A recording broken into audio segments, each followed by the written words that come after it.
that where he leads us, he feeds us, he provides for us. And I'm so deeply, deeply grateful to the Lord. Well, our scriptural text today comes from 1 Kings chapter 13, verse 9 and 10 in the New Living Translation of Scripture. Notice there these words. For the Lord gave me this command. You must not eat or drink anything while you're there. And do not return to Judah by the same way you came. So he left Bethel and went home another way. And I'm speaking today simply from the subject of discernment. Discernment. Don't leave home without it. Don't leave home without it. This is a story here in 1 Kings 13 of a man who is an unnamed man. This is to say that it could be me, that it could be you. But he was a prophet of God. And God had given him specific instructions to go to King Jeroboam and to decree a message from King Jeroboam, because you know, God had so graciously brought the children of Israel out of slavery in Egypt.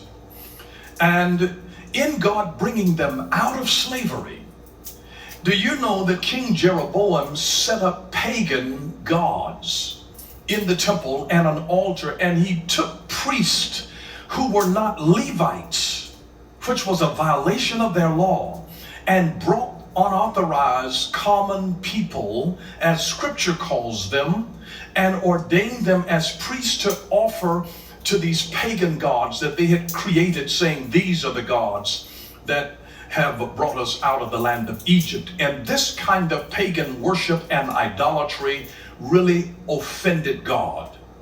And so God sends this unnamed prophet. Sometimes it's not about who we are. It's really always about who God is and what God has to say to his people. And I believe that whenever you find a story in Scripture that doesn't give a name, fill your own in. Because it is a parable that is saying something to you. This is something about humanity. It's God's way of saying this is not about the personality, this is about the principle. And he's teaching here the principle of discernment, because what happened, God told him, you go there, you decree this message, and God says, I'm going to give you signs to let you know that this is me. He says, you let him know that I'm going to send another prophet that's going to be raised up on the throne, and he's going to cause these pagan priests to be offered on these altars himself. And he says, as a sign that this word is from God, he says, this altar is going to split in two. And no sooner than he had finished prophesying that, the altar split in two and the ashes poured out there in front of him. And the very king who was upset with this precious prophet of God stretched his hand out to tell the people to arrest him, and his hand withered. He suffered an atrophy that he was under divine judgment immediately. And he recognized this, and he said, man of God, pray for me, pray for me, pray for me. And he says, I want you to come to my house and eat. And he says, you know, he said, even if you offered me up to half of your kingdom, I wouldn't come home and eat with you. He said, because God told me not to eat anything in this place, not to drink anything in this place, and don't go back to my house the same way that I came. And I think that there's a message in here for us. Don't ever, when God sends you someplace, whenever God fulfills a mission in your life, don't go back the same way.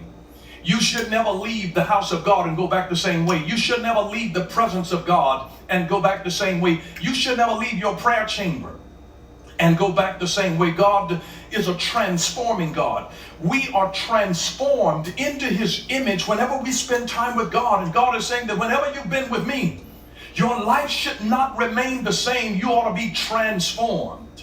And so this is why we need discernment. And you see, because there was an old prophet, this was a young prophet.